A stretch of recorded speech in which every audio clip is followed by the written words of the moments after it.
Do you know what heteronyms are? Well, allow me to enlighten you. Heteronyms are a fascinating subtype of homographs. Now you might be wondering, what are homographs? They are words that are spelled the same, but can have different meanings and pronunciations. But heteronyms take it a step further. They not only have different meanings, but they are also pronounced differently. That's right. Same spelling, different pronunciation, and different meaning. Imagine coming across such a word and not knowing whether to say tear, as in tearing a piece of paper, or tear, as in a teardrop. That's the beauty and complexity of heteronyms. So, why are these linguistic phenomena important? They add depth and richness to our language and communication. They also make our conversations more intriguing and sometimes amusing. So, buckle up and get ready to dive into the fascinating world of heteronyms. Let's start with some common heteronyms and their different meanings. First off, we have live and live. As an adjective, live is pronounced like hive, and it's used in sentences like, the concert was broadcasted live, capturing the energy of the performers in real time. On the other hand, when live is a verb, it's pronounced like give and can be used in sentences like, I live in a quaint little village nestled amidst the hills, far from the hustle and bustle of the city. Next, we have present and present. As an adjective, the present is pronounced with the stress on the first syllable and is used in sentences like, she was excited to receive a present on her birthday, wrapped in colorful paper. However, as a verb, present is pronounced with the stress on the second syllable, like in the sentence, he will present his findings at the conference, showcasing months of diligent research. Moving on, we come across address and address. The noun form address, pronounced with the stress on the first syllable, is used in sentences like, please provide your mailing address for correspondence. The verb address, with the stress on the second syllable, is used in sentences like, the mayor will address the concerns of the citizens in his upcoming speech. The fourth pair is lead and lead. Lead, the noun, rhymes with read and is used in sentences like, the detective followed the lead, hoping to unravel the mystery. When lead is a verb, it rhymes with read and can be used in sentences like, she will lead the team to victory with her exceptional leadership skills. Lastly, we have progress and progress. The noun progress, pronounced with the stress on the first syllable, is used in sentences like, the students made significant progress in their academic performance. Meanwhile, the verb progress, with the stress on the second syllable, can be used in sentences like, we hope to progress steadily towards our goals, overcoming obstacles along the way. Interesting, isn't it? Now let's continue with more examples. Ready for more examples of heteronyms? Let's dive right in with our next pair, bow and bow. As a noun, bow refers to a knot tied with two loops and two loose ends, as in, the gift was adorned with a beautiful red bow. As a verb, bow means to bend the head or upper part of the body as a sign of respect or greeting. For example, as, after the performance, the artist will bow to the audience. Next up, we have minute and minute. As an adjective, minute means extremely small, as in, the artist paid minute attention to every detail in the painting. When pronounced differently, minute is a noun referring to a unit of time. For instance, the meeting lasted for 45 minutes. Moving on, let's explore row and row. The noun row refers to a line of things or people, as in, A row of trees line the pathway. Row, as a verb, means to propel a boat using oars. Like in the sentence, they rowed the boat across the calm lake at dawn. Next, we have contract and contract. As a noun, contract is a written or spoken agreement.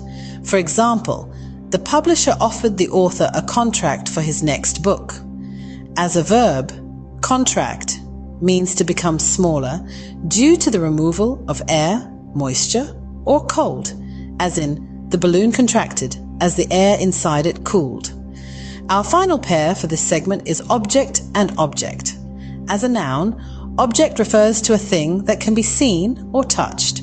For instance, the object of the game is to collect the most cards. As a verb, object means to express or feel disapproval, dislike, or disagreement.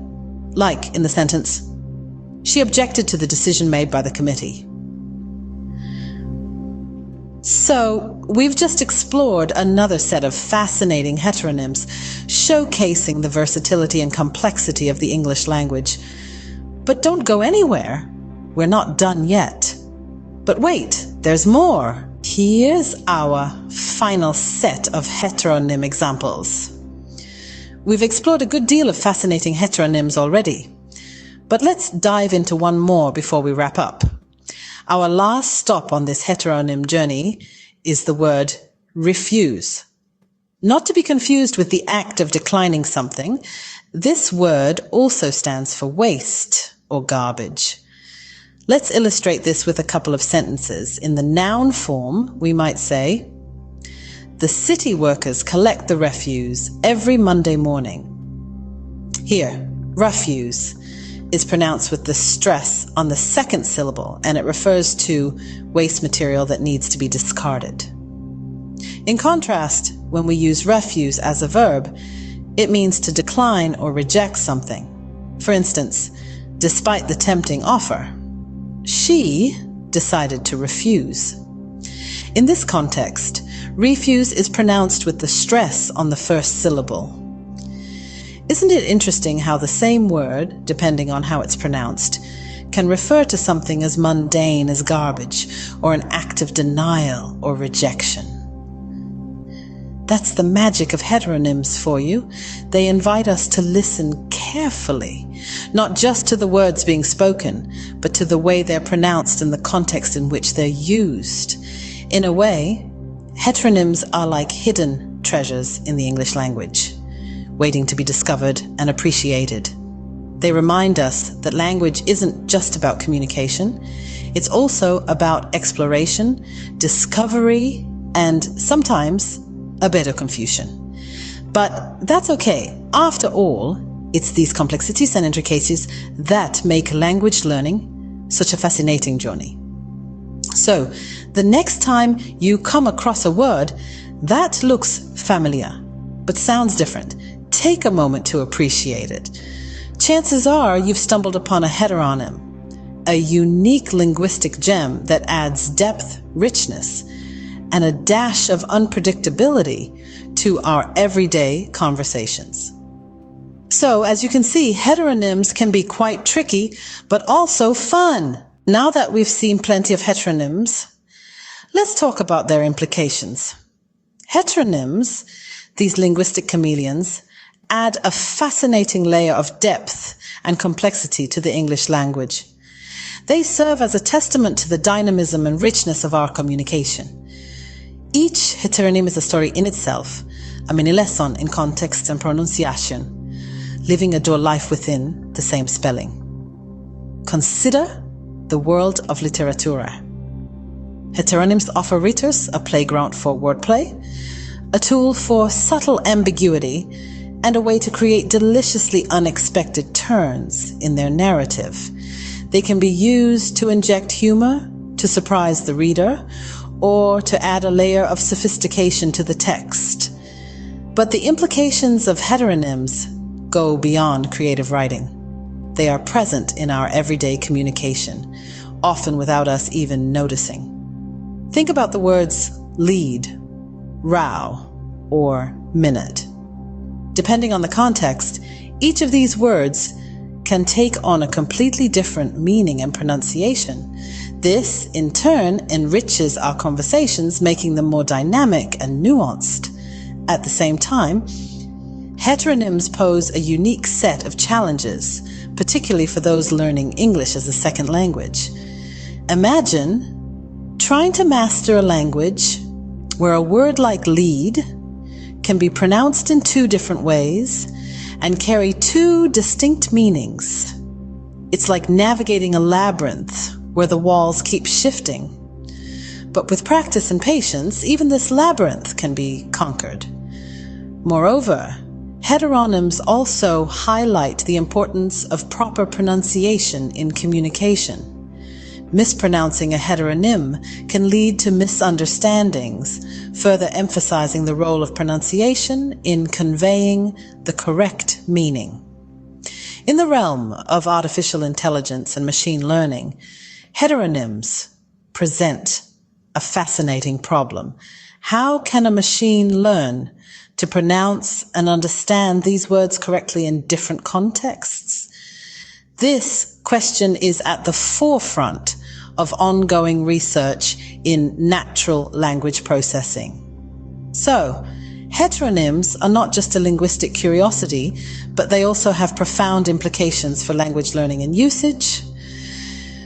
They are a reminder of the dynamic, complex, and ever-evolving nature of language. We've had quite a journey exploring the world of heteronyms. From understanding what heteronyms are to unraveling their dual nature through various examples, we have journeyed deep into the fascinating realm of these linguistic marvels. We've seen how words like live, present, lead, progress, and refuse can have entirely different meanings and pronunciations, even though they're spelled the same. We've also touched upon how these heteronyms add a layer of depth and complexity to the English language, making it more vibrant, rich, and nuanced. Yet, we've acknowledged that they can pose challenges, especially for those learning the language. But remember, these challenges also open doors to greater understanding and appreciation of the language's intricacies. So next time you come across a word with multiple meanings and pronunciations, remember, it might just be a heteronym.